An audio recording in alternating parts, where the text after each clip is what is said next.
Gmail Smart Compose rolling out to other Android devices after Pixel 3 exclusive.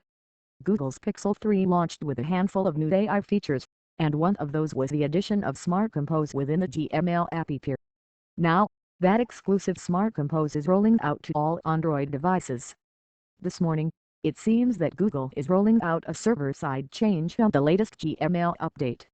This enables Smart Compose on more Android devices outside of the Pixel 3.